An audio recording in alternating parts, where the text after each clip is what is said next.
أعوذ بالله من الشيطان الرجيم. ومن يشاقق الرسول من بعد ما تبين له الهدى ويتبع غير سبيل المؤمنين نوله ما تولى ونصله جهنم وساءت مصيرا۔ مگر جو شخص ہدایت کے واضح ہو جانے کے بعد رسول کی مخالفت کرے اور مومنوں کی راہ چھوڑ کر دوسری راہ اختیار کرے تو ہم اسے ادھر ہی پھیر دیتے ہیں جدھر کا اس نے رخ کیا ہے، پھر ہم اس جہنم میں جھونک دیں گے جو بدترین ٹھکانہ ہے۔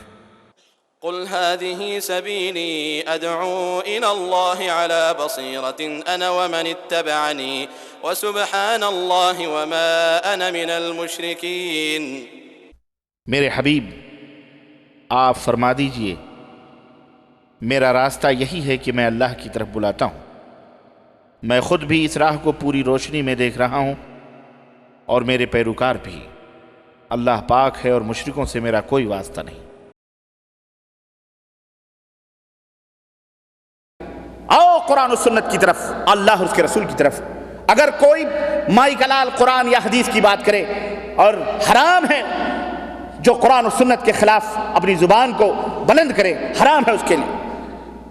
بات کرو قرآن کی، بات کرو رسول اللہ صلی اللہ علیہ وسلم کی، بات قصے، کہانیاں، کشف اور کرامات۔ انشاءاللہ کل یہ موضوع ہے میرا، انشاءاللہ کل کشف اور کرامات اور ولی اور صالحین کا بھی انشاءاللہ تبارک و تعالیٰ یہ موضوع ہے میرا۔ انشاءاللہ اس ٹاپک کے اوپر گفتگو ہوگی جو آج حق و باطل کے ساتھ خلط ملت کیا گیا ہے۔ اس طرح سے امت کو دھوکہ دینا، گمراہ کرنا۔ میرے عزیزوں، میرے مسلمان بھائیوں، اللہ سے ڈرو، حق اور باطل کو پہچان کرو، اللہ اور اس کے رسول صلی اللہ علیہ وسلم کی باتوں کو سمجھو اور جانو اور اپنی عاقبت کو سنوارنے کی کوشش کرو۔ اللہ کے رسول اللہ تعالیٰ فرماتا ہے اللہ تمہیں گروہ گروہ میں بانٹ کر عذاب میں مبتلا کرے، اور یہ عذاب ہے، عذاب نہیں ہے تو اور کیا ہے؟ ایک دوسرے کے خلاف جا کے پولیس اسٹیشنوں میں درج کرواتے ہو، ایک دوسرے کی مسجدیں ڈھاتے ہو، ایک دوسرے کے مسلح پیروں کے نیچے سے کھینچتے ہو، ایک دوسروں کو گالیاں دیتے ہو۔ کافروں کو اسلام پیش کرنے کی جرات نہیں ہوتی، لیکن آپس ہی میں ایک دوسرے کی مار کٹائی کرتے ہیں۔ مسلمان کرتے ہیں کہ نہیں کرتے؟ آج سعودی عرب میں ہے کوئی مذہب، ہے کوئی فرقے بندی؟ امن ہے، شانتی ہے، ملک چل رہا ہے۔ ملک عبداللہ ہندوستان کی سیر کر رہے ہیں، پاکستان کی سیر کر رہے ہیں، اور ملک الحمدللہ کچھ پتہ چل رہا ہے؟ کیوں؟ امن ہے، سکون ہے۔ وجہ کیا ہے؟ وجہ یہی ہے کہ یہاں قرآن و سنت کا راج ہے، کتاب و سنت کا راج ہے، اس کی برکتیں ہیں، اور ہمارے ملکوں کے اندر لعنت ہی لعنت ہے۔ کیوں؟ ایسے لعنتی لوگ رہیں گے تو لعنت نہیں ہوگی تو کیا اللہ کی رحمت ہوگی؟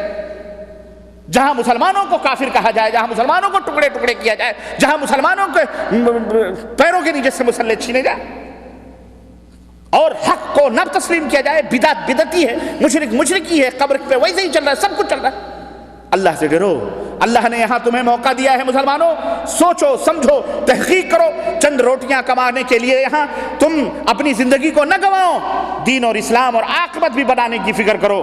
یہ نہ جو سعودی عرب میں آئے ہیں چند روٹیاں کما لیں گے پھر چلے جائیں گے، جیسے کرتے تھے ویسے کرتے تھے۔ ارے میاں، ایسی زندگی تو کتے اور بلی بھی گزار لیتے ہیں، انہیں بھی خوراک مل جاتی ہے، کھانے پینے کی چیزیں مل جاتی ہیں۔ اگر ہماری زندگی ویسی گزری تو فائدہ کیا ہے؟ ہم انسان ہیں، ہم اس لیے پیدا کیے گئے ہیں تاکہ ہم اس دنیا کے اندر حق اور باطل کو پہچان کر اپنے مالک کو، اپنے اللہ کو راضی اور خوش کریں، حضرت محمد الرسول اللہ صلی اللہ علیہ وسلم سے محبت کریں، ان کی اطاعت اور پیروی کریں اور جنت کو حاصل کریں۔ ہمیں اس لیے پیدا کیا گیا، ہمیں للو پنجو جمن سبرادی کے پیچھے چلنے کا حکم نہیں دیا گیا۔ ہم نہ تمہیں حکم دیتے ہیں کہ للو پنجو جمن سبرادی کے پیچھے چلو، ہم تمہیں حکم دیتے ہیں یا تو رب کے قرآن کے پیچھے چلو یا محمد الرسول اللہ صلی اللہ علیہ وسلم کے فرمان کے پیچھے۔ بس بتاؤ یہ جھوٹ ہے؟ بولو غلط ہے؟ اور اگر کوئی ظالم کہے تو اس کی زبان پکڑ کے کھینچو۔ کیوں کہتا ہے یہ غلط؟ یہ تو صحیح کہہ رہا ہے، قرآن و حدیث کی مانو۔ اگر ہم اپنی مرضی سے کہتے ہیں جوتے کی نوک پر پھینک دو، اس کو مت تسلیم کرو۔ لیکن آپ کو بھی ہوش ہونا چاہیے، آپ کو بھی خبر ہونی چاہیے۔ سنو، یہ گروہ جو آج ہمارے ملکوں میں بٹے ہوئے ہیں، وجہ عذاب الہی ہے۔ یہ بہت بڑا عذاب ہے اللہ تعالیٰ کا، بہت بڑا۔ یہ فرقے، یہ جماعتیں، یہ بہت بڑا عذاب ہیں۔ مسلمانوں، یہ تمہارے لیے رحمت نہیں، یہ عذاب اپنی زبانوں سے کہتے ہیں ہم رحمت ہیں، انہیں رحمت کبھی نہ سمجھنا، یہ ہمارے لیے عذاب الہی ہیں۔ اللہ انہیں یا تو ہمارے لیے نیک بنا دے، اللہ انہیں یا تو غارت فرما دے۔ بولو آمین۔ برباد کر دے اللہ۔ یہ عذاب ہے امت محمدیہ کے لیے، یہ عذاب ہیں فرقے، یہ گروہ، یہ جماعتیں عذاب ہیں امت کے لیے۔ اللہ نے ہمارے لیے مسلط کیا ہے ہماری بدعمالیوں کی وجہ سے اور ہماری نافہمیوں کی وجہ سے ہم قرآن و سنت کو نہیں سمجھتے، ہم سے دور ہٹا لیا گیا، شرک اور بدعت کے طوفان ہمارے سروں پہ لاد دیے گئے اور ہم شرک اور بدعت میں سانس لے رہے ہیں، سمجھ رہے ہیں دین یہی ہے، اسلام یہی ہے اور سب کچھ یہی اسلام ہے بس اور کہیں اسلام نہیں۔ استغفر اللہ استغفر اللہ۔ مسلمانوں تحقیق کے میدان میں آؤ، ہاں تحقیق کے میدان میں آؤ، علم کے میدان میں آؤ، اچھے اور صحیح کی تمیز کرو، حق اور باطل کے درمیان فرق کرو تاکہ تم صحیح راستے پر آ سکو۔ اللہ تبارک و تعالیٰ ارشاد فرماتا ہے وَلَا يَزَالُونَ مُخْتَلِفِينَ، اور یہ دنیا کے لوگ برابر اختلاف کرنے والے ہی رہیں گے، إِلَّا مَن رَحِمَ رَبُّكَ، مگر یہ کہ اللہ جس کے اوپر رحم فرمائے، جس کے اوپر رحم فرمائے اور جو اختلاف سے بچ گیا، یوں سمجھو اللہ کی رحمت اس کے اوپر ہے، اور جو اختلاف میں گیا وہ سمجھو گیا کام سے۔ اس لیے اللہ سے ڈرو۔ سنو یہ تو قرآن کی آیتیں تھی، ذرا نبی صلی اللہ علیہ وسلم کی حدیث سنو بدعت کی مذمت کے اندر۔ اللہ کے نبی فرماتے ہیں کہ من عمل عملا لیس علیہ امرنا فہو رد، جو کوئی ایسا عمل کرے جس پر ہمارا حکم نہیں ہے، جس پر مدینے والے کی مہر نہیں لگی ہے، فہو رد، تو وہ مردود ہے، وہ عمل باطل ہے، اس کی کوئی ویلو نہیں ہے۔ اللہ کے نبی صلی اللہ علیہ وسلم نے فرمایا کہ من دعا الی ھدی کان لہ من الاجر مثل اجور من تبعہ لا ينقص ذلك من اجورهم شيئا، جس نے کسی کو ہدایت کی بات کی طرف دعوت دی تو اسے اسی طرح اجر و ثواب ملے گا جس طرح اس پر عمل کرنے والے کو ملے گا۔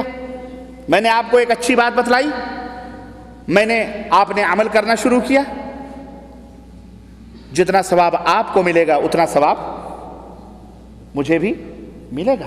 ولا ينقص منه شيئا، اس میں سے کچھ بھی کم نہیں کیا جائے گا۔ اور سنو ومن دعا الى ضلالۃ، اور جس آدمی نے کسی کو گمراہی کی طرف بلایا، ضلالت کی راہ بتلائی، کان علیہ من الاسم مثل آثام من تبعہ، تو اس کے اوپر بھی اتنے ہی گناہ ہے جتنا کرنے والے کو گناہ، جتنا کرنے والا گناہ پاتا ہے دعوت دینے والا بھی اس کے اوپر بھی اتنا ہی گناہ ہے، اور اس کے گناہ میں سے کچھ بھی کم نہیں کیا جائے گا۔ اس لیے دعوت دینا ہمارا فریضہ ضرور ہے، لیکن کس بات کی دعوت دینا ضروری ہے؟ تبلیغ کرنا ہماری ذمہ داری ضرور ہے، پر کس چیز کی تبلیغ کرنا ذمہ داری ہے؟ کس چیز کی؟ رب کے قرآن کی اور محمد الرسول اللہ صلی اللہ علیہ وسلم کے فرمان کی، قصے کہانیاں نہیں۔ بزرگوں نے فرمایا ہے کہ ایک بزرگ کو مرنا ہوا تو ایک بزرگ کے پاس آئے، کہنے لگے میں مرنا چاہتا ہوں، کہا جا کے ادھر ہی مر لے۔ وہ جا کے وضو بنا کے 2 رکعت نماز پڑھ کے مر گیا۔ جب مر گیا تو کہا اب اس کو دفنا دیں، گئے دفنانے کے لیے، قبر میں جیسے ہی رکھا سوچا آخری وقت ہے ذرا چہرہ دیکھ لیں، جب چہرہ کھولا تو ٹک سے اس نے آنکھیں کھول دی۔ یہ تبلیغ ہے، یہ دعوت ہے، یہ دعوت ہے۔ ایک بزرگ تھے سید رفاعی، نبی صلی اللہ علیہ وسلم کے قبر کے پاس آئے 555 ہجری کے اندر اور کہا پہلے میری روح آتی تھی آپ کے چوکھٹ کو چومنے کے لیے۔ یہ بھی بدعت ہے نا، چوکھٹوں کو چومنا، مزاروں اور قبروں کی چوکھٹوں کو چومنا سنت ہے۔ یہ کتنے بڑے بدعت ہیں، اور اپنے آپ کو علامہ فلانا، شیخ العالم فلانی، شیخ الحدیث، پتہ نہیں کیا کیا لوگ لکھتے ہیں۔ کہتے ہیں پہلے روح آتی تھی چومنے، جب روح یہاں آتی تھی تو کیا وہ مردہ ہو جاتا تھا وہ رفاعی وہاں پہ مصر میں؟ روح ایک ہی ہوتی ہے، یا تو یہاں رہے یا تو وہاں رہے۔ آپ کی روح یا تو یہاں رہے یا تو انڈیا پاکستان میں رہے، کہ یہاں بھی ہے اور وہاں بھی ہے۔ ہو سکتا ہے آپ لوگ اپنی بیویوں کو جان کہہ دیتے ہیں، وہ جان نہیں ہوتی۔ اگر جان لینے کی بات آ جائے تو کہیں گے لے لو وہ جان، یہ میری جان رہنے ہے کہ نہیں؟ روح ایک ہی ہوتی ہے۔ تو کہتے پہلے روح آتی تھی، اے آقا اب آج میں آیا ہوں، اپنا دست مبارک نکالیے، میں بوسہ دینا چاہتا ہوں۔ تو حضور نے قبر پھاڑ کے ہاتھ نکالا، 90 لاکھ لوگوں نے دیکھا، 90,000 یا 90 لاکھ لوگوں نے دیکھا، اور انہوں نے سید رفاعی نے بوسہ دیا۔ یہ تبلیغ ہے، یہ دعوت ہے؟ یہ دعوت نہیں، دعوت وہ قال اللہ قال الرسول، جو اللہ نے فرمایا، جو محمد الرسول اللہ صلی اللہ علیہ وسلم۔ میرے یارو برا نہ لگے، میرے بھائیوں برا نہ لگے، یہ نہ دیکھو کہنے والا کون ہے، یہ دیکھو کہہ کیا رہا ہے، اس کو سمجھنے کی کوشش کرو۔ پتھر پہ لکھی ہوئی نصیحتوں کو پڑھ کر عمل کر لو۔ پتھر گندا ہے، میلا ہے، ہو سکتا ہے بعض لوگ کہتے ہیں کہ اس کا اسلوب پھلانا ہے، ڈھکانا ہے۔ میں کہتا ہوں چلو کوئی بات نہیں، بات تو صحیح ہے، ہاں بات صحیح ہے پر اسلوب غلط، مارو اسلوب کو گولی۔ بات تو لے لو اللہ کے بندو، بات تو صحیح ہے تو اسے قبول کرنے میں کیا؟ آپ کی آخرت بھی ہم بنا رہے ہیں۔ ڈاکٹر علاج کرنے والا کبھی اس کا انجیکشن ہلکا ہوتا ہے، کبھی تیز ہو جاتا ہے، کبھی زیادہ کاٹ دیتا ہے، کبھی کم کاٹ دیتا ہے۔ کاٹ کو مت دیکھو، آپ شفا پا گئے، شکر ادا کرو اللہ تعالیٰ۔ یہ دیکھو اللہ تعالیٰ نے آپ کو ہدایت دی، جنت، آپ کو جنت کی راہیں مل گئی، اس سے بڑی دولت اور کیا ہے؟ کہنے والا کیسا بھی بد زبان یا جو ہے کیا کہتے ہیں اسلوب کا اچھا کیوں نہ ہو۔ بہرحال الحمدللہ اتنا بھی اسلوب گندا نہیں ہے جتنا میں نے بیان کیا ہے۔ کہنے والوں نے تو رسول اللہ صلی اللہ علیہ وسلم کو بھی کہہ دیا، جبکہ وہ سراپا اخلاق تھے، بعثت لأتمم مکارم الاخلاق، اور اللہ تعالیٰ نے جنہیں اخلاق کی بلندیاں عطا فرمائی تھی ان کے بھی بارے میں کہا محمد یسب آلہتنا، محمد ہمارے معبودوں کو گالیاں دیتا ہے۔ محمد صلی اللہ علیہ وسلم گالی بکتے تھے، لیکن کہنے والے جب دل مریض ہو، ملیریا کا جو مریض ہوتا نا، ملیریا کا، اسے کوئی ذائقہ اچھا نہیں لگتا، اسے کوئی ذائقہ، کوئی مزہ کھانے کا ٹیسٹ نہیں لگتا، جو ملیریا کا مریض ہوتا ہے۔ ایسے ہی جو شرک و بدعت کے مریض ہوتے ہیں انہیں تم کندھوں پہ بٹھا کے لے کے چلو تب بھی تم گندے رہو گے، برے رہو گے۔ جو ملیریا ہے ان کے اندر شرک و بدعت کا ملیریا، انہیں اچھا نہیں لگے گا، انہیں گندی چیزیں اچھی لگیں گی۔ جیسے مچھر کو آب زمزم کے پاس لاؤ، نہیں بیٹھے گا، گندی نالی میں جا کے بیٹھے گا، اسے وہاں اچھا لگے۔ تو یہ مچھر ہیں، اللہ تعالیٰ ہدایت عطا فرمائے۔ کہنے تو اس لیے دعوت دینے سے پہلے وہ دعوت ہے کیا، پیغام ہے کیا، میسج کیا ہے، اس کو سوچ سمجھ کر لوگوں تک پہنچانے کی کوشش کرو۔ اللہ کے رسول صلی اللہ علیہ وسلم نے ڈرایا ہے کہ کہیں بدعت کی طرف تم بلاؤ گے تو یاد رکھو جو آدمی اس بدعت کے اوپر عمل کرے گا وہ آدمی تو گنہگار ہوگا ہی، تمہیں بھی اتنا ہی گناہ ملے گا، تمہیں بھی اتنے ہی گناہ ملے گا۔ اسی طرح سے اللہ کے رسول صلی اللہ علیہ وسلم فرماتے ہیں اوصیکم بتقوی اللہ والسمع والطاعہ، اے میری امت کے لوگوں میں تمہیں اللہ کے تقوی اور سمع و طاعت یعنی اطاعت و فرمانبرداری کی وصیت کرتا ہوں، اگرچہ غلام ہی تمہارا امیر کیوں نہ مقرر کر دیا جائے۔ فَإِنَّهُ مَن يَعِشْ مِنْكُمْ بَعْدِي فَسَيَرَىٰ اخْتِلَافًا كَثِيرًا، اس لیے کہ میرے بعد جو تم میں کوئی زندہ رہے گا امت میں بہت زیادہ اختلافات دیکھے گا۔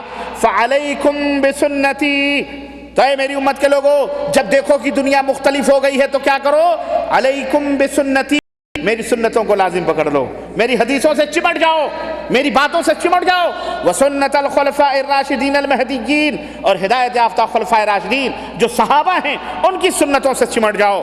عضوا علیہا بالنواجذ، اپنے دانتوں کے آخری داڑھوں سے اس کو پکڑ لو، پکڑ لو مضبوطی کے ساتھ، چھوڑو نہیں۔ کوئی کچھ بھی کہے، گالی دے، گلوچ دے، لات مارے، مارتے رہو، ہم یہ نہیں چھوڑیں گے۔ یہ نبی صلی اللہ علیہ وسلم کی، یہ صحابہ کی سنت ہے۔ وَإِيَّاكُمْ وَمُحْدَثَاتِ الْأُمُورِ، اور سنو نئی چیزوں کے پیدا کرنے سے، نئی چیزوں کے پیدا کرنے سے بچتے رہنا۔ فَإِنَّ كُلَّ بِدْعَةٍ ضَلَالَةٍ، اس لیے کہ ہر بدعت گمراہی ہے اور ہر گمراہی جہنم میں لے جانے والی۔ تو اللہ کے نبی صلی اللہ علیہ وسلم نے اتنی سختی کے ساتھ ہمیں ان تمام سب چیزوں سے منع فرمایا ہے۔ اب آئیں آگے، اللہ کے رسول صلی اللہ علیہ وسلم کی ایک اور حدیث پاک ہم سنتے ہیں۔ نبی علیہ السلام فرماتے ہیں، یہ حضرت ابو ہریرہ رضی اللہ تعالیٰ عنہ اس کے راوی ہیں اور صحیح مسلم کی یہ روایت ہے، یکون فی آخر الزمان دجالون کذابون، میری امت کے لوگوں جب آخری زمانہ آئے گا تو اس میں دجال پیدا ہوں گے اور جھوٹے لوگ پیدا ہوں گے۔ یأتونکم من الاحادیث بما لم تسمعوا، ایسی ایسی حدیثیں لالا کے تم کو بیان کریں گے جن کو تم نے نہیں سنا ہوگا، ولا آباؤکم، نہ تمہارے باپ داداؤں نے سنا ہوگا۔ فإیاکم وإیاہم، تو اے میری امت کے لوگوں تم بھی تو ان سے بچنا، ان سے خبردار رہنا اور دیکھنا یہ کہیں تمہیں فتنے میں نہ ڈال دیں اور تمہیں گمراہ نہ کر دیں۔ ایسی ایسی حدیثیں بیان کریں گے، کیسی کیسی، نہ تمہارے باپ داداؤں نے سنا۔ اس حدیث پاک کو لے کر بعض بدعتی علماء حق کو تانا دیتے ہیں، ہاں یہ کہاں کہاں کی حدیثیں لا رہے ہیں، ہمارے باپ دادا تو ایسا کبھی نہیں سنے تھے۔ ہمارے باپ دادا، آج دیکھو ہندوستان میں، پاکستان میں کتنی مسجدیں ہیں، 100 برس، 200 برس، 500 برس کی، ان مسجدوں کے اندر یہ عمل تو نہیں ہوتا تھا، ہمارے باپ دادا تو نہیں کرتے تھے۔ یہ نئے مولوی نئے فتوے لاتے ہیں اس حدیث کو پیش کر کے لوگوں کو جبکہ یہ حدیث پاک باپ دادا ہمارے پڑ دادا، لکڑ دادا، چکڑ دادا سن 200 ہجری نبی صلی اللہ علیہ وسلم سے چلی آ رہی ہیں۔ اللہ کے رسول کے زمانے سے صحابہ نے لکھا، صحابہ کے بعد تابعین نے لکھا، محدثین نے لکھا۔ بخاری مسلم آج کی ہے، بولو یارو، بخاری مسلم آج کی ہے۔ ابو داؤد، ترمذی، نسائی، ابن ماجہ، دارمی آج کی کتابیں۔ ہم جو حدیثیں بیان کرتے ہیں اب انہی کتابوں سے بیان کرتے ہیں، اپنے باپ داداؤں کی باتیں نہیں لاتے۔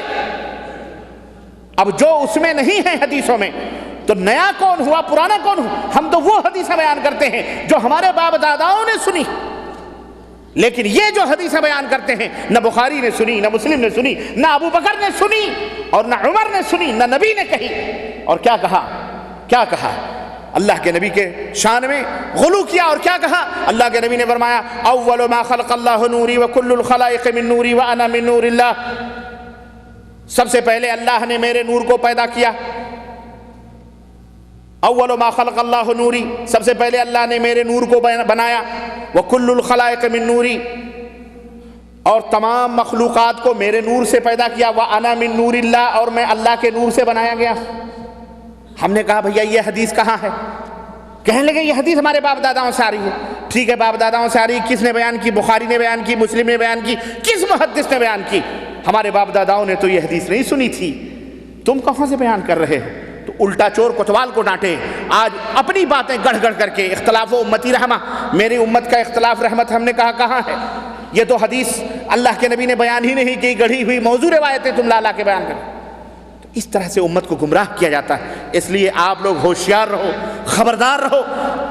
اس حدیث کا مطلب یہ ہے کہ جو اللہ کے نبی کی احادیث میں صحیحہ میں موجود نہیں، قرآن میں موجود نہیں، ایسی روایتیں لا کر کے امت کو گمراہ کریں گے اور امت کو بیان کریں گے کہ امت حیران و شفدر رہ جائے گی۔ ایسے لوگ دجال ہوں گے، کذاب ہوں گے۔ اے امت کے لوگوں، ایسے لوگوں سے بچتے رہنا۔ اللہ کے رسول صلی اللہ علیہ وسلم نے فرمایا کہ ایسے لوگ گمراہ ہوں گے، ایسے لوگوں کے جال میں نہ آنا۔ تو یہ نبی صلی اللہ علیہ وسلم کی چند احادیث تھیں بدعت کے تعلق سے۔ صحابہ کرام بدعت سے کتنی نفرت کرتے تھے سنو۔ حضرت ابو بکر صدیق رضی اللہ تعالیٰ عنہ کا بیان علامہ ابن سعد نے اپنی سند سے ذکر کیا ہے کہ فرماتے ہیں کہ جب خلافت کی بیعت لی حضرت ابو بکر صدیق نے تو سب سے پہلے کیا خطبہ دیا؟ کہا لوگو میں متبع سنت ہوں۔ میں کون ہوں؟ ذرا آ کے لوگ اپنے آپ کو پیش تو کریں کہ میں متبع سنت ہوں۔ کہیں آج آپ اپنے مولویوں سے بھی درخواست کرو کہ مولانا آپ متبع سنت ہیں،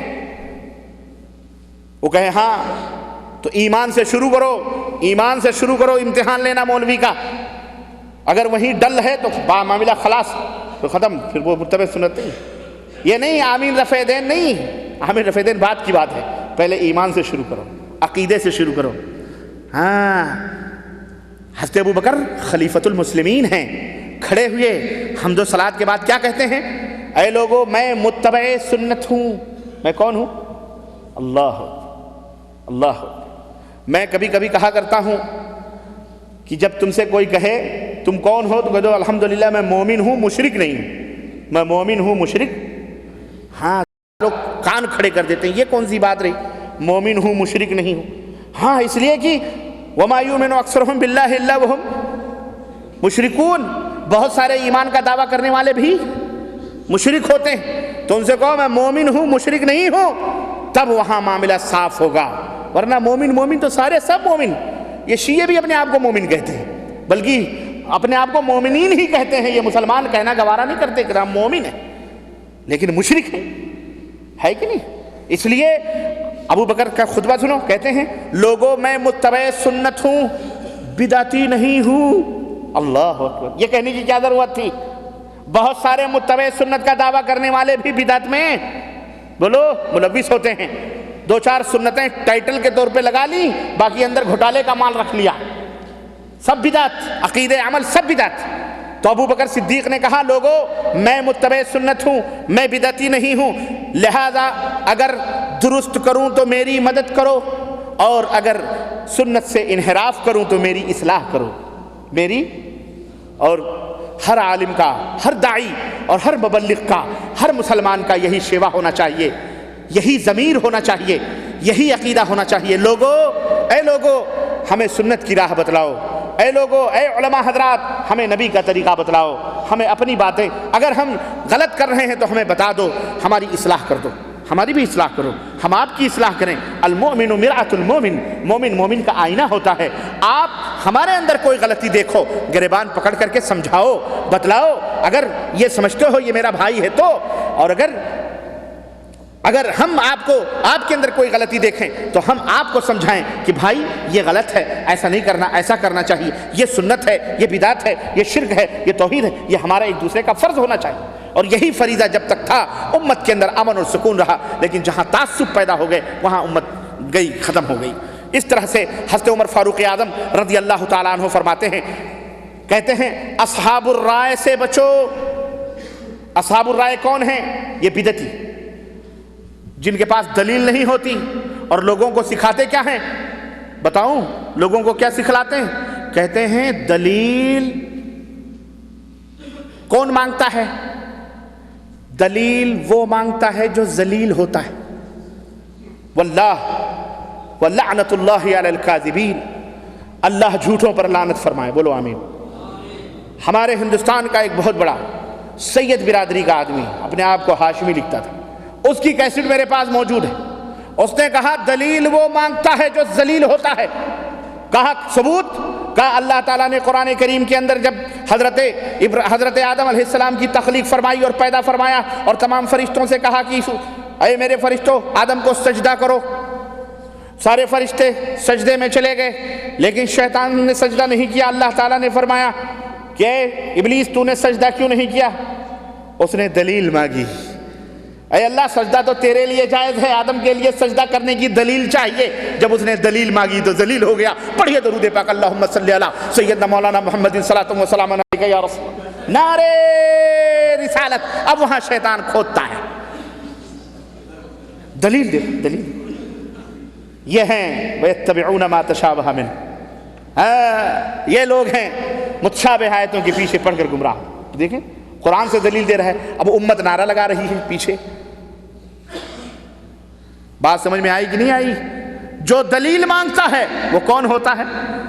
ذلیل ہوتا ہے۔ فرشتوں نے دلیل نہ مانگی، ملائکہ کہلائے گئے، قدوسیت کے مقام پہ فائز ہوئے، پاک اور صاف ہو گئے۔ ابلیس نے دلیل مانگی، ذلیل ہو گیا۔ آج بھی اگر کوئی بات تم کہتے ہو، اگر کوئی دلیل مانگے سمجھ لو یہ ذلیلوں کی ٹولی ہے۔ دلیل مانگے تو سمجھ لو یہ ذلیلوں کی ٹولی ہے، یہ شیطان کے پیچھے چلنے والے لوگ ہیں، یہ جو ہے اللہ اور اس کے رسول کے پیچھے چلنے والے لوگ نہیں۔ اب بتاؤ اس کا کیا جواب دو گے؟ بڑے بڑے لوگ بیٹھے ہو، اس شبہے کا کیا جواب ہے آپ کے پاس؟ توڑ۔ میں نے اپنے اس تقریر میں شروع میں ہی ایک دلیل دی ہے، اگر کسی کو یاد ہوگی تو کہو کہ اے بدزبان مولوی، تیری اس بکواس سے نعوذ باللہ اللہ بھی ذلیل ہو رہا ہے، کیونکہ اللہ کیا فرما رہا ہے؟ ہاتوا برہانکم ان کنتم صادقین، دلیل دو اگر سچے ہو۔ اللہ دلیل مانگتا ہے تو نعوذ باللہ تیری اس بکواس سے اللہ بھی ذلیل ہے۔ اگر تو یہ کلیہ قاعدہ بیان کر رہا ہے کہ ہر دلیل مانگنے والا ذلیل ہوتا ہے، تو اللہ کفار و مشرکین سے ان ہی اسماء سمیتموها انتم وآباؤکم ما انزل اللہ بها من سلطان، یہ ود، یہ یغوث، یہ یعوق، یہ نصر، یہ فلاں، یہ فلاں، یہ لات، یہ عزہ، یہ منات، یہ تم نے تمہارے باپ داداؤں نے نام رکھے ہیں، ما انزل اللہ بها من سلطان، اللہ نے ان کے اوپر کوئی دلیل نازل نہیں فرمائی ہے۔ ہاتوا برہانکم ان کنتم صادقین، اگر تم سچے ہو تو دلیل پیش کرو۔ اعوذ باللہ، کیا اللہ بھی؟ استغفر اللہ، اس کی اس بکواس سے اللہ کی ذات قدوسیت پر یہ بتاؤ ضرب پڑتی ہے کہ نہیں پڑتی ہے؟ لیکن بدعتی ہوتا ہے، ابھی میں بتاؤں گا، آگے بڑھو۔ خیر، حضرت عمر بن خطاب کہتے ہیں کہ اہل الرائے، یہ رائے والے ہیں، رائے، ہاں اگر یہ ہو گیا تو، اگر وہ ہو گیا تو، بس سنت کی بات کر، رائے پائے کی کیا لا رہا ہے بیچ میں؟ رائے بات کی بات ہے، پہلے اللہ اور اس کے رسول کے دین کی بات کر۔ کیونکہ حضرت عمر بن خطاب فرماتے ہیں اہل الرائے سے بچو۔ کیوں؟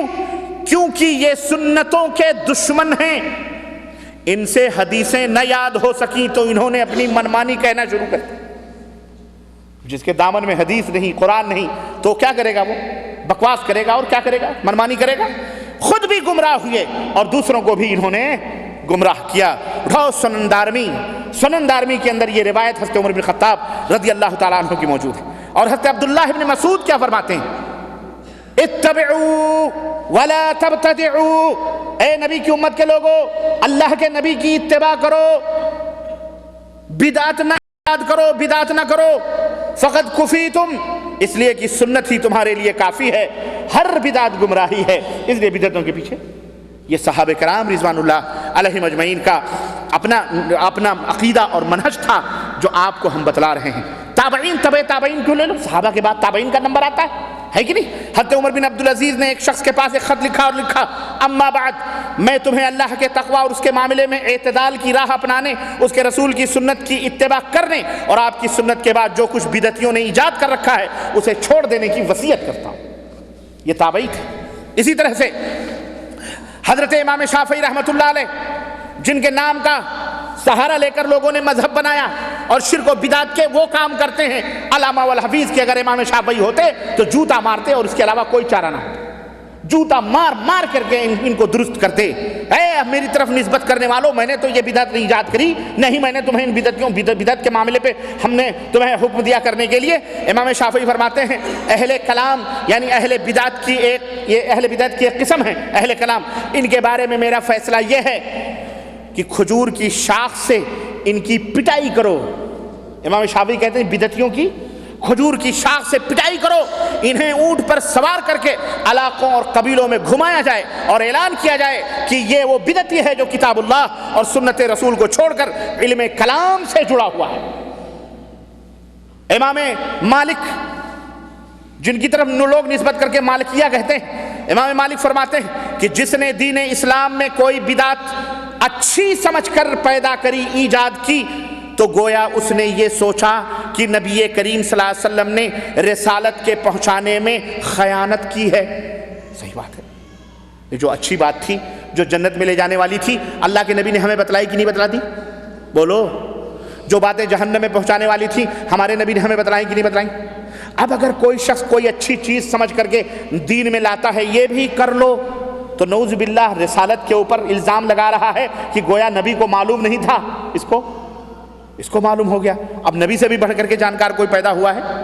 بولو۔ ہم تو یہ عقیدہ نہیں رکھتے، لیکن جو یہ عقیدہ رکھتے ہیں وہ اپنے اماموں کے بارے میں یہ عقیدہ بھی رکھتے ہیں۔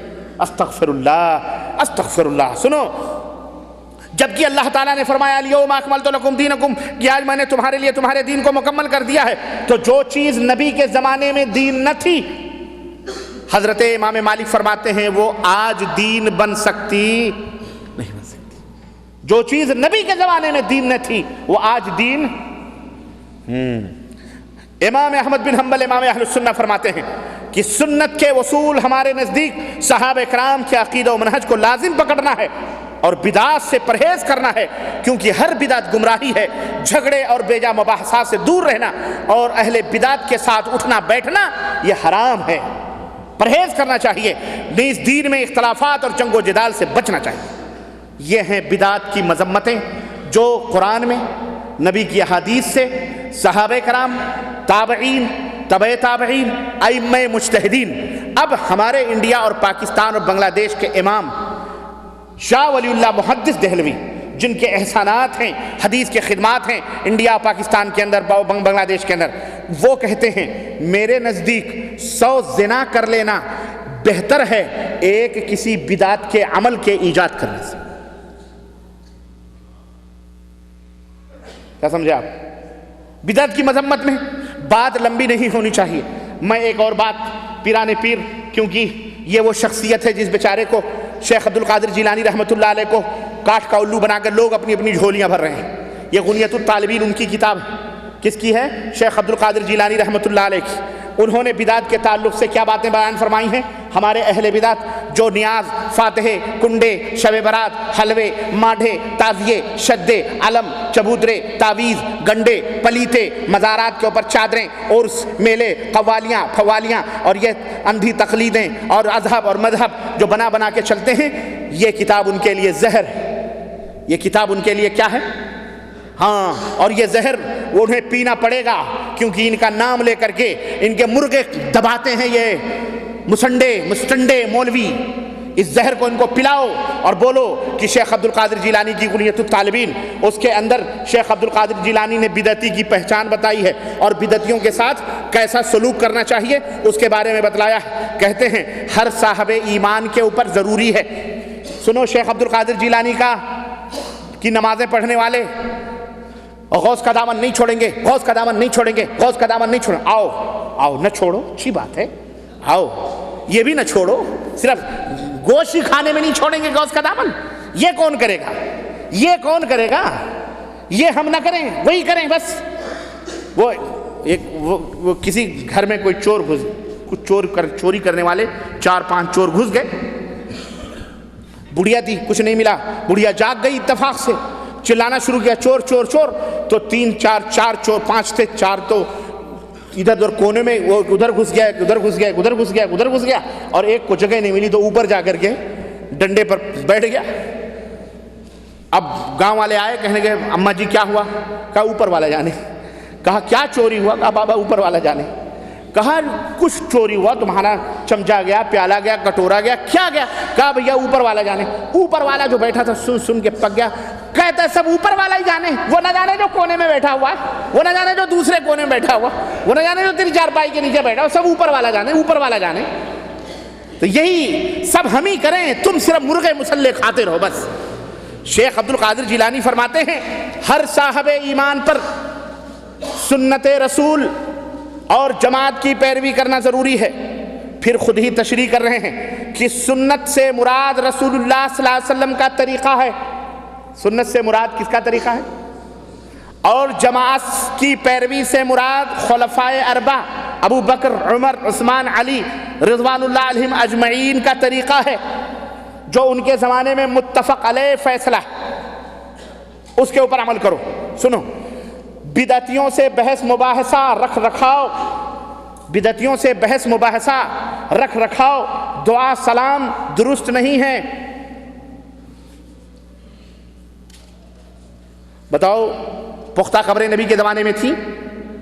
چادر چڑھانا قبروں پر نبی سے جلوس اور یہ علم گلم جو کچھ بھی نبی کے زمانے میں تھا، سارے بدعتی ہیں، یاد رکھو۔ اس میں بڑے بڑے حسینوں کے نام بھی ہیں۔ میں نے بالکل الوجوہ یہ بات میں کہہ رہا ہوں، کہہ رہے ہیں کہ بدعتیوں سے بحث مباحثہ رکھ رکھاؤ، دعا سلام درست نہیں ہے۔ امام احمد بن حنبل فرماتے ہیں کہ جس کسی نے بدعتی کو سلام کیا تو گویا اس نے اس سے محبت رکھی، کیونکہ حدیث نبوی ہے کہ سلام پھیلاؤ محبت بڑھاؤ۔ تو بدعتی سے محبت بھی کرنا جائز نہیں ہے۔ سنو، فرماتے ہیں کہ اہل بدعت سے اٹھنا بیٹھنا، استوار رکھنا، عید اور پرمسرت موقعوں پر مبارکباد دینا، ان کی نماز جنازہ پڑھنا، ان کا ذکر خیر کرنا اہل ایمان کے لیے جائز ہی نہیں ہے۔ ان کے نماز جنازے میں بھی شریک مت ہو، ان سے سلام بھی مت کرو، ان سے اٹھنا بیٹھنا بھی نہ رکھو۔ بہت لوگ پوچھتے ہیں کہ ربانی صاحب یہ بتائیے فلانی جماعت میں جانا کیسا ہے؟ آخر وہ بھی دین کا کام کرتے ہیں۔ اللہ کے بندو، جب جانتے ہو بدعتی ہیں تو ان کے ساتھ تم کو کس نے کہا بیٹھنے کے لیے؟ کس نے کہا اس جماعت میں شریک ہونے کے لیے؟ حرام ہے اسی جماعتوں میں شریک ہونا جہاں شرک اور بدعات کے دروس اور تعلیمات ہوتے ہیں جو خود بدعت ہے۔ شیخ عبد القادر جیلانی فرماتے ہیں کہ اہل ایمان کے لیے جائز نہیں ہے، بلکہ اللہ کی خاطر بدعتیوں سے نفرت اور بغض اور عداوت رکھنی چاہیے، اور یہ عقیدہ ہونا چاہیے کہ بدعتیوں کا مذہب باطل ہے۔ اس سارے کردار میں اجر عظیم اور ثواب کثیر کی نیت ہونی چاہیے۔ حدیث نبوی ہے کہ جو شخص کسی بدعتی کو اللہ کی خاطر اپنا دشمن سمجھے، اللہ اس کا دل امن و امان سے بھر دے گا۔ جو کسی بدعتی کو نفرت سے ڈانٹے تو اللہ قیامت کے دن اسے امن و سلامتی عطا فرمائے گا۔ شیخ عبد القادر جیلانی فرما رہے ہیں، میں نہیں کہہ رہا ہوں، شیخ عبد القادر جیلانی فرما رہے ہیں، جو کسی بدعتی کو حقارت اور ذلت سے دیکھے اللہ اس کے لیے جنت میں 100 درجہ بلند فرمائے گا۔ اب پکاؤ ڈیگیں، ہاں یہ خواجہ کا مرغا، یہ غوث پاک کا مرغا۔ سنو، اور جو بدعتی سے خندہ پیشانی یعنی خوشی سے ملے تو گویا اس نے نبی پر نازل ہونے والے کلام کو حقیر سمجھا۔ حضرت عبداللہ ابن عباس سے روایت ہے کہ رسول اللہ صلی اللہ علیہ وسلم نے فرمایا کہ اللہ تعالیٰ بدعتی آدمی کا کوئی عمل قبول نہیں فرماتا حتیٰ کہ وہ بدعت سے تائب ہو کر اسے چھوڑ دے۔ شیخ عبد القادر جیلانی فرماتے ہیں کہ فضیل ابن عیاض فرماتے ہیں کہ جو کوئی بدعتی شخص سے محبت رکھے اللہ اس کے اعمال ضائع فرما دیتا۔ بدعتیوں سے محبت بھی نہیں رکھنا چاہیے ورنہ اعمال ضائع اور برباد ہیں، اس کے دل سے نور ایمان نکال دیتے ہیں۔ اور اگر اللہ کے علم میں کوئی ایسا بندہ ہو جو بدعتی سے بغض و عداوت رکھتا ہو تو مجھے امید ہے کہ اللہ تعالیٰ اس کے قیامت کے سارے گناہ معاف فرما دے۔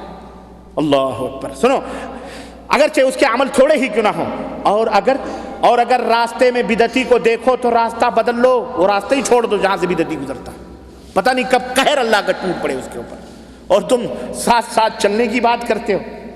عجیب حال ہے، تم ساتھ ساتھ پھرنے کی بات کرتے ہو۔ شیخ عبد القادر جیلانی فرماتے ہیں کہ وہ راستہ ہی بدل لو۔ اگر کوئی شخص بدعتی کے جنازے کے ساتھ گیا تو واپسی تک اللہ کے غضب اور عتاب اور لعنت کا نشانہ رہتا ہے۔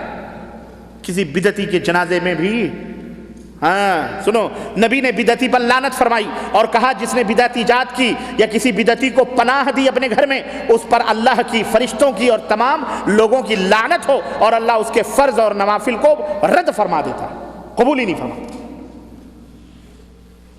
یہ کون کہتا ہے؟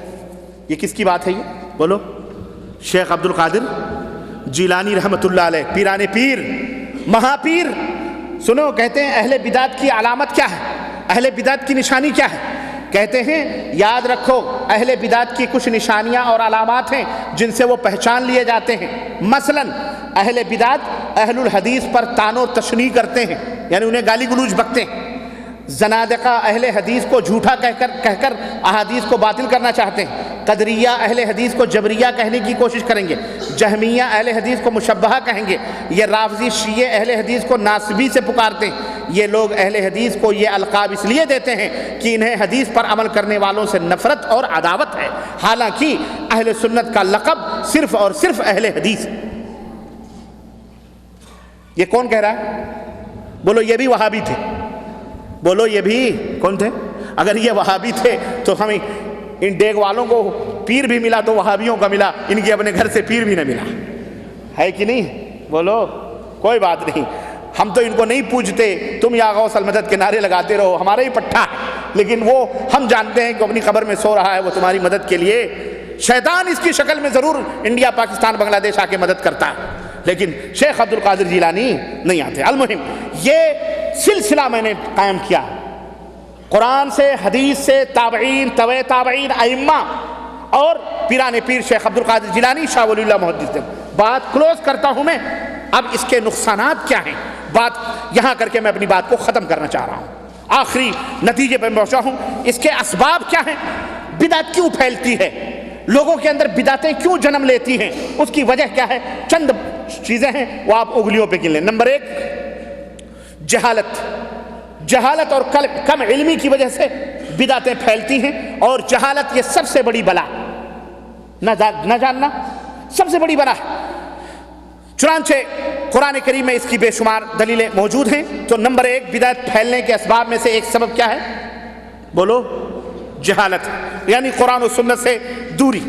نمبر 2، خواہشات نفس کی اتباع اور پیروی، اپنی منمانی، انارکی، میری مرضی، میں جو چاہوں کروں۔ اب یہ پیدا اس لیے بدعت پھیلتی ہے، اگر آدمی اپنی خواہشات کو لگام لگائے اور قرآن و سنت کے تابع کرے تو بدعت کبھی بھی پنپ نہیں سکتی، بدعت ختم ہو جائے گی۔ لیکن جب آدمی اپنی منمانی کرتا، میرے مولوی نے کہا، میرے مفتی نے کہا، بات ختم، اللہ نے کہا، رسول نے کہا، یہ نہیں، میرے مفتی، میرے مولوی، خلاص وہ اپنے نفس کی پیروی کر رہا ہے، وہ اپنے نفس کی اتباع کر رہا ہے، جس کی وجہ سے یہ بدعت کو فروغ ملتا ہے۔ نمبر 3، جس کی وجہ سے بدعت کو فروغ ملتا ہے، شبہات میں پڑنا۔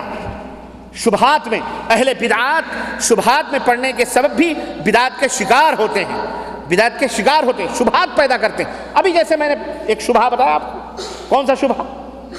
اللہ، فرشتوں والا، اللہ تعالیٰ نے کہا فرشتوں کو سجدہ کرو، انہوں نے کیا، ابلیس نے کیا، دلیل مانگی، ذلیل ہو گیا، شبہات ہیں۔ اب آپ کیا جواب دیں گے اگر آپ کے پاس علم نہ ہو، اگر آپ کے پاس علمی ہتھیار نہ ہو تو آپ کیا کہیں گے؟ کہیں گے بھائی وہ تو بہت صحیح بات کرا مولوی، واقعی شیطان نے دلیل مانگی تو ذلیل ہو گیا، تو ہمیں دلیل نہیں مانگنی چاہیے، ہمارے مولوی جیسا کہہ رہے ہیں آمنا صدقنا کہہ کے رکوع میں چلا جانا چاہیے، بس مولویوں کے پیچھے چلو جنت میں چلے جاؤ، ہے نہیں؟ لیکن جب آپ کے پاس علم ہوگا، قرآن کی دلیل ہوگی، کہو گے ظالم، اس سے تو اللہ بھی نعوذ باللہ بدنام ہو رہا ہے، استغفر اللہ۔ تو یہ تیسری چیز ہے، شبہات میں پڑنا۔ چوتھی چیز ہے صرف عقل کے اوپر عقلی باتیں کرنا۔ کیسی باتیں کرنا؟ عقلی باتیں کرنا، دین کو عقلی اعتبار سے سوچنا، جبکہ دین میں عقل کا پچر نہیں ہے۔ لو کان الدین بالرائے، اگر دین میں رائے اور عقل کا دخل ہوتا تو حضرت علی بن ابی طالب کہتے ہیں موزے کے نیچے مسح کرنا ہوتا، موزے کے اوپر مسح کرنے کا حکم نہ دیا جاتا. کیوں؟ عقل کہتی ہے گندگی نیچے لگتی ہے اوپر، لیکن دین میں شریعت میں عقل کا پچر نہیں چلتا، اس لیے عقل کو دین میں نہ لگاؤ. تو صرف عقل کے اوپر ڈیپینڈ کرنا یہ کیا کہلاتا ہے؟ اس سے بھی بدعتیں پیدا ہوتی ہیں اور جنم لیتی ہیں. جو لوگ عقلی پچر لگاتے ہیں قرآن و سنت کو چھوڑ کر یا ان دونوں میں سے کسی کو کا انکار کر کے، جبکہ اللہ نے فرمایا وَمَا آتَاكُمُ الرَّسُولُ فَخُذُوهُ، رسول جس بات کا حکم دے اسے لے لو اور جس بات سے منع کریں اس سے رک جاؤ. خلاص یہی دین ہے اور یہی اسلام ہے. پانچویں چیز جس کی وجہ سے بدعت کو فروغ ملتا ہے اور نشر و اشاعت میں اس کے تقویت ہوتی ہے، تعصب اور تقلید ہے. تقلید اور تعصب ہے. تقلید کہتے ہیں بلا کسی دلیل اور ثبوت کے امتی کے پیچھے لگنا. مسلم الثبوت فقہ حنفی کی اصول فقہ کی معرکۃ الاعریٰ کتاب ہے. کیا؟ بلا کسی ثبوت کے اور بلا کسی دلیل کے کسی امتی کی بات کو مان لینا، یہ کیا کہلاتا ہے؟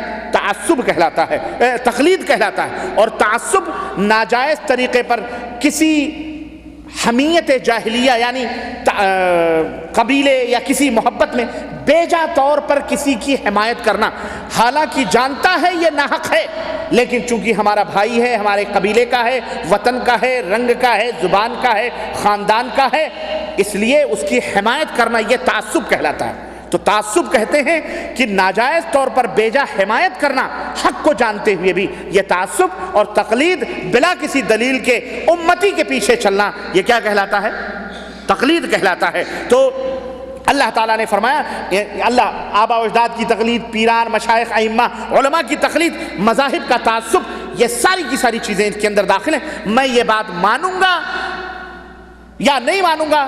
کیوں نہیں مانو گے؟ اس لیے کہ میں حنفی ہوں، میں شافعی ہوں، اس لیے نہیں مانوں گا میں قادری ہوں، اس لیے نہیں مانوں گا میں رفاعی ہوں، اس لیے نہیں مانوں گا میں حنبلی ہوں، اس لیے نہیں مانوں گا میں چشتی ہوں، اس لیے نہیں مانوں گا کہ میں مالکی ہوں. یہ تعصب ہے. یہ کیا ہے؟ یہ آپ انسان ہیں، مسلمان ہیں، اللہ رسول کا کلمہ پڑھتے ہیں، اللہ رسول کی مانیں. آپ کو کس نے کہا آپ حنبلی بنو، شافعی بنو، مالکی بنو، قادری، چشتی، اوزاعی، فلانی فلانی بنو؟ کس نے کہا آپ سے؟ یہ تعصب ہے. یہ کیا ہے؟ تعصب ہے. تعصب اسلام کے اندر حرام ہے. اللہ تعالیٰ نے فرمایا وَإِذَا قِيلَ لَهُمُ اتَّبِعُوا مَا أَنزَلَ اللَّهُ، جب ان سے کہا جاتا ہے کہ جو اللہ نے اتارا ہے اس کی اتباع کرو، قالوا بل نتبع ما الفینا علیہ آبانا، نہیں ہم تو اپنے باپ داداؤں سے جو پاتے آئے ہیں. فتو جمعہ 8 دن تو سعودی عرب چلا گیا، تیرا باپ ڈیگیں ٹھنکاتا تھا، اب تو آگے کہہ رہا بدعت ہے، تیرا باپ دادا یہی کرتے تھے، تو وہاں بھی ہو کے آیا، چل ڈیگیں پکا. یہی ہے باپ داداؤں کے دین کو لے کے چلنا. اگر وہ حق ہے اہلاً و سہلاً، باپ دادا سچے تھے سراکوں پہ، لیکن جو جھوٹ ہے وہ جھوٹ ہے. ہمارے لیے اللہ اور اس کے رسول کی اتباع پیروی کرنی ضروری ہے. اچھا، اسی طرح نمبر 6، برے لوگوں کی ہم نشینی، برے لوگوں کی جماعتوں میں بیٹھنا، ان کی مجلسوں میں بیٹھنے سے بدعت کو فروغ حاصل ہوتا. اچھا بھلا آدمی برے لوگوں کی صحبتوں میں جا کے بیٹھنے لگا، بڑی میٹھی میٹھی باتیں، میٹھی میٹھی سنتیں، شکار ہو گیا. تو برے لوگوں کی صحبت میں نہ بیٹھو، نہ برے لوگوں کی جماعتوں میں جاؤ، نہ ان کے ساتھ نکلو، نہ چلت پھرت کرو.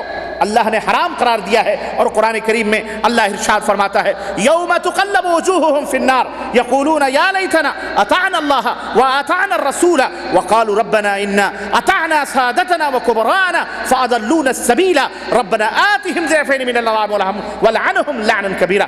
قیامت کا دن ہوگا جب جہنم کے اندر سب لوگ جائیں گے تو وہاں پر اللہ فرماتا ہے اس دن چہرے جہنم میں الٹ پلٹ کیے جائیں گے. جہنم کی انگار ہوگی، مرغیاں بھونتے ہو نا، مرغیاں ہیں، ایسے ہی تمہیں اللہ نہ کرے، اللہ ہم سب کو محفوظ رکھے جہنم سے. بولو آمین. اس دن ان کون لوگ ہوں گے جن کے چہرے بھونے جائیں گے؟ اللہ فرماتا ہے ان کے چہرے انگاروں پر الٹ پلٹ کیے جائیں گے. تو حسرت و افسوس سے کہیں گے کاش ہم اللہ تعالیٰ اور رسول کی اطاعت کیے ہوتے، کاش ہم اللہ اور اس کے رسول کی اطاعت کیے ہوتے. اور کہیں گے اے ہمارے رب، ہم نے اپنے سرداروں کی، اپنے پیروں، مشائخوں، بزرگوں کی اور بڑے بڑے لوگوں کی، اے اللہ ہم نے باتیں مانی جنہوں نے ہمیں صراط مستقیم سے بھٹکا دیا. اے پروردگار تو انہیں دگنا عذاب دے، تو انہیں دگنا عذاب دے اور ان کے اوپر خوب خوب لعنت نازل فرما. اس دن اللہ فرمائے خاموش رہو، خاموش، آج تجھے بھی دگنا عذاب ملے گا اور ان کو تو ملے گا ہی جنہوں نے گمراہ کیا ہے. وہاں نہیں چلے گی، تمہاری بد دعائیں وہاں کام نہیں آئیں گی. پھر سنو، برے لوگوں کے ساتھ میل جول اور بدعتیوں کی مجلس میں بیٹھنا یہ بدعت کی نشر و اشاعت کا ایک سبب ہے. اللہ رب العزت نے فرمایا یوم ویوم یعز الظالم علی یدیہ یقول یا لیتنی اتخذت مع الرسول سبیلا یا ویلتا لیتنی لم اتخذ فلانا خلیلا لقد اضلنی عن الذکر بعد اذ جاءنی وَكَانَ الشَّيْطَانُ لِلْإِنسَانِ خَذُولًا. اس دن قیامت کے دن ظالم آدمی اپنے ہاتھوں کو چبائے گا، اپنے ہاتھوں کو چبا چبا کر کے کہے گا ہائے میری بربختی، ہائے افسوس، میں نے رسول کی راہ کیوں نہ اختیار کی، کاش میں نے رسول کی راہ اختیار کی ہوتی، ہائے افسوس، کاش میں نے فلاں کو اپنا دوست نہ بنایا ہوتا، اس نے تو مجھے میرے پاس نصیحت آ جانے کے بعد گمراہ کر دیا. ارے نصیحت کی باتیں میں نے سنی تھیں، اس کے باوجود بھی اس نے گمراہ کر دیا. شیطان تو انسان کو دغا دینے والا ہی ہے. اللہ اس دن اس شرمانے سے کچھ نہیں ہوگا. اس لیے اللہ تعالیٰ سے توبہ کرو میرے عزیزوں، میرے دوستو، بھائیوں. یہ حشر ہوگا. اور ساتویں چیز جو بدعات کے پھیلانے میں مدد کرتی ہے اور نشر و اشاعت ہوتی ہے، علماء حق کی خاموشیاں اور علم کو چھپانا. بعض علماء ہیں، حق ہیں، صحیح ہیں، جانتے ہیں حق ہے، لیکن ان کی مصلحتیں ہیں، خاموش چپی لگا کے بیٹھے ہیں. ہم جیسے بے علم کم عمل فقیر کود پڑتے ہیں میدان میں. ہاں کود پڑتے ہیں، نہلے پہ دہلا جائے، چاہے عام آئے چاہے جائے ڈنڈی، دونوں پرابلم. بولو حق کا حق، پانیاں پھاڑ، بات کو حق بیان کرو، چاہے کوئی گالی دے چاہے کوئی گلوچ. لیکن کچھ لوگ خاموش بیٹھے ہیں، کچھ نہیں. بھائی چلو بھائی تم بھی جو کرو صحیح ہے، وہ بھی صحیح ہے، وہ بھی صحیح ہے، سب ایک ہی ہو، کوئی بات نہیں. یہ علم کو چھپانا ہے، یہ علم کو چھپانا ہے، امت کو گمراہیوں کے اندر ڈالنا ہے. سنو اللہ رب العزت نے کیا ارشاد فرمایا. اور اگر ایسے لوگوں کے دلوں میں کوئی ایسی بات ہو تو سنو قرآن کریم کیا فرما رہا ہے. اللہ فرما رہا ہے ان الذین یکتمون ما انزلنا من البینات والہدی. سنو جو لوگ ہماری اتاری ہوئی دلیلوں اور ہدایتوں کو چھپاتے ہیں باوجود کہ ہم اسے اپنی کتاب میں لوگوں کے لیے بیان کر چکے ہیں، اولئک یلعنہم اللہ ویلعنہم اللاعنون. یہ وہ لوگ ہیں جن پر اللہ تعالیٰ اور تمام لعنت کرنے والوں کی لعنت ہوتی ہے. الحمدللہ حق کا حق، ہم اسی لیے حق بیان کر دے رہے ہیں تاکہ اس لعنت کے شکار نہ ہوں. ہم چھپاتے نہیں ہیں. میاں آپ جو کر رہے ہیں وہ بھی صحیح ہے، وہ جو کر رہے ہیں وہ بھی صحیح ہے، سب صحیح ہے. اختلاف ہی تو رحمت ہے. اختلاف ہے، رحمت ہے. تمام سنتوں پر اس طرح عمل ہو جاتا ہے مولانا، تمام سنتوں پر عمل ہو جاتا ہے. وہ بھی عمل کر لیتے ہیں، یہ بھی عمل کر لیتے ہیں. اللہ کی مصلحت ہے، چلتے رہو، ان کی جماعت میں اضافہ کرتے رہو. یہ سب جہنم میں ڈھکے لے جائیں گے. حق کو چھپانے والے، حق بات کو جان کر سینوں میں دفن کرنے والے قیامت کے دن یہ لعنت کے شکار ہوں گے. اللہ رب العزت نے ایسے لوگوں کے اوپر لعنت فرمائی ہے. تو یہ ایک سبب ہوتا ہے. 7واں سبب شرک کے بدعات کے پھیلنے کا. اور 8واں سبب بدعات کے پھیلنے کا یہ ہے کہ کافروں کی مشابہت اور ان کی تقلید. جیسا کافر کرتے ہیں عید میلاد النبی آپ منائیں، کیوں؟ اگر کرسچن مناتا ہے کرسمس کا تو ہم کیوں نہ عید میلاد النبی منائیں؟ ہاں تو یہ کافروں کی تقلید اور ان کی روش اور ان کی مشابہت کی وجہ سے جو ہے یہ بدعتیں فروغ پاتی ہیں. کافروں کے ہاں بھجن ہے مندروں کے اوپر تو ہمارے ہاں قوالیاں ہیں. ان کے ہاں درگا کی پوجا ہوتی ہے، ہمارے ہاں درگاہ کی پوجا ہوتی ہے کہ نہیں ہوتی؟ بولو زبر اور ضمے کا پیش کا فرق ہے. وہاں درگا ہے، یہاں درگاہ. وہاں بٹھا کے پوجتے ہیں، ہمارے لوگ شیانے ہیں دفن کر کے پوجتے ہیں. وہاں بھی ناریل ہے، یہاں بھی ناریل ہے. وہاں بھی اگر بتیاں اود بتیاں ہیں، یہاں بھی اود بتیاں ہیں. وہاں بھی کتھائیں ہوتی ہیں گھروں کے اندر، یہاں بھی میلاد شریف پڑھے جاتے ہیں. ہوتے ہیں کہ نہیں ہوتے؟ مماثلت ہے پوری. وہاں بھی رام رام ستیہ ہے، رام رام ستیہ ہے، جنازے کے پیچھے پیچھے چلتے ہیں. ہمارے یہاں بھی درود اور کلمہ پڑھ پڑھ کر کے جنازوں کو لے جاتے ہیں، دفن کرتے ہیں. وہاں بھی برسی منائی جاتی ہے اور سارے ہندو ٹکلے ہو جاتے ہیں جب برسی مناتے ہیں. ہمارے یہاں بھی باقاعدے دویم ہے، سویم ہے، تیجا ہے، 40واں ہے، برسی ہے کہ نہیں؟ بولو. کفار کی مشابہت اور ان کی تقلید یہ وجہ ہوتی ہے بدعت کے پھیلنے اور پھیلانے کی. یہ 8ویں وجہ ہے. اور اس سلسلے میں تفصیلات ہیں، میں تو بڑا شارٹ کر کے جا رہا ہوں. اور 9ویں چیز ہے کہ اللہ کے رسول صلی اللہ علیہ 9ویں چیز ہے ضعیف، اللہ کے رسول صلی اللہ علیہ وسلم کی طرف منسوب ضعیف اور جھوٹی اور موضوع روایتیں گڑھ گڑھ کر کے بیان کرنے سے بدعات کیا ہوتی ہیں؟ پنپتی ہیں، پھیلتی ہیں معاشرے اور سماج کے اندر. چنانچہ اللہ کے نبی کی طرف یہ حدیث بھی منسوب کی گئی کہ آدم جب روح ڈالی گئی، آدم کو جب دنیا کے اندر اللہ تعالیٰ نے بھیجا تو توبہ کیا آدم نے، اور آدم نے کہا اے اللہ محمد صلی اللہ علیہ وسلم کے صدقے اور طفیل میں ہمارے گناہ کو معاف کر دے۔ تو اللہ تعالیٰ نے کہا آدم تجھے کیسے پتہ چلا کہ محمد ہمارے بڑے عزیز بندے ہیں؟ تو حضرت آدم نے کہا اے اللہ جب میرے اندر روح پڑی تو میں نے عرش کے کھمبوں پر دیکھا لا الہ الا اللہ محمد رسول اللہ، تو ان کے وسیلے سے میرے گناہوں کو معاف کر دے۔ موضوع جھوٹی روایتیں بیان کر کے نبی صلی اللہ علیہ وسلم کا وسیلہ لینا تو بڑی دور کی بات رہی، اب للو پنجو جمن شوال کوے شاہ بلے شاہ کتے شاہ طوطے شاہ ان کے بھی وسیلے لیے جاتے ہیں، بابا کے وسیلوں سے، بزرگوں کے وسیلے سے، خاندان کے صدقے فلانے صدقے فلانے صدقے سارا کچڑے کا مال کھا رہا صدقہ ہے کہ نہیں ہے؟ تو یہ چیزیں ہیں، یہ سراسر حرام ہے اسلام کے اندر۔ اور 10ویں چیز ہے اسلام کے اندر غلو کرنا۔ غلو جو جیسا ہے اس کو ویسا رکھو، غلو کر کے بہت بڑے بزرگ ہیں، بہت بڑے ولی اللہ ہیں، تو کیا مطلب ہے ولی اللہ ہیں؟ پوجو ان کو، ہیں اور پوج رہے ہیں لوگ، اسی وجہ سے شرک اور بدعتیں پھیلتی ہیں۔ اللہ نے منع فرمایا ہے غلو کرنے سے، یا اہل الکتاب لا تغلو فی دینکم۔ تو میرے عزیزو یہ چیزیں ہیں جس کی وجہ سے نشر و اشاعت ہوتی ہے، کس کی؟ بولو، شرک بدعات پھیلتے ہیں، اس کے نقصانات بے شمار ہیں۔ سب سے بڑا نقصان اس کا یہ ہے کہ یہ بدعت شروع ہوتی ہے، آخر کفر پہ جا کر کے اس کا دم ٹوٹتا ہے، شرک اور کفر اس کا نتیجہ ہوتا ہے۔ جو لوگ بدعت اختیار کرتے ہیں وہ آخری نتیجے میں شرک اور کفر کے اندر جاتے ہیں۔ نمبر 2، سب سے بڑا نقصان یہ ہے کہ آدمی کافر ہو جاتا ہے۔ کیوں؟ اللہ کے اوپر جھوٹا الزام لگاتا ہے، جو بات اللہ نے نہیں کہی، جو بات رسول نے نہیں کہی، گویا کہ وہ کہہ کر کے اللہ اور اس کے رسول کے اوپر بہتان باندھتا ہے اور کہتا ہے یہ بھی دین ہے، جبکہ وہ دین نہیں ہے، اور خود کو شارع بننے کی کوشش کرتا ہے۔ نمبر 3، بدعتی جو ہوتا ہے وہ اہل السنہ والجماعت سے نقصان سب سے بڑا یہ ہے کہ بدعتی کا سینہ اہل السنہ والحدیث سے بغض اور حسد سے بھرا ہوا رہتا ہے، اور وہ نفرت کرتا ہے اہل السنہ والحدیث سے، اس لیے جو ہے یہ سب سے بڑا نقصان اور اس کا خسارہ ہے۔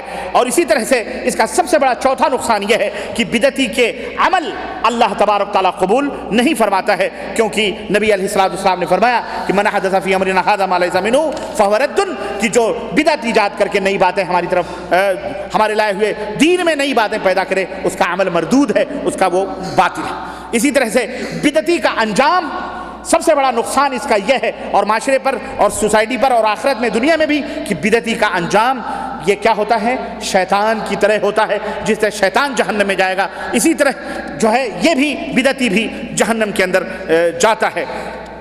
چنانچہ حضرت سفیان ثوری کہتے ہیں کہ ابلیس لعین کو گناہوں کی بنسبت بدعت زیادہ محبوب ہے، کیونکہ گناہوں سے توبہ کر لی جاتی ہے لیکن بدعت سے توبہ جلدی نہیں ہو پاتی ہے۔ اسی طرح بدعتی جو ہوتا ہے وہ ہر بات کو الٹا سمجھتا ہے، کیسے؟ سنت کو نہیں مانتا، بدعت کو مانتا ہے، تو سنت تو صحیح ہے اور بدعت کیا ہے؟ یہ الٹی چیز ہے۔ چنانچہ بدعتی نیکی کو برائی سے تعبیر کرتا ہے اور برائی کو نیکی سے تعبیر کرتا ہے، اور کیا کہتا ہے معلوم ہے؟ کہتا ہے کہ جنت کو لے اڑے ہم نظر و نیاز میں، جنت کو لے اڑے ہم نظر و نیاز میں، اور وہاں بھی پڑا ہوا ہے روزہ نماز میں۔ کیا؟ جنت کو لے اڑے ہم نظر و نیاز میں، اور وہاں بھی پڑا ہوا ہے روزہ نماز میں۔ تو گویا روزہ نماز اس کے نزدیک گھٹیا چیز ہے اور نظر و نیاز اس کے نزدیک کیا ہے؟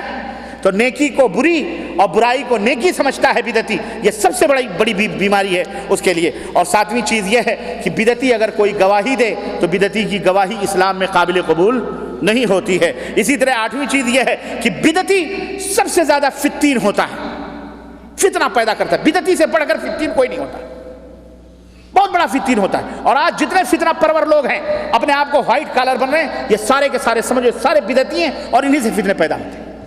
سنت کے اوپر عمل کرنے والا فتین بولو نہیں ہوتا۔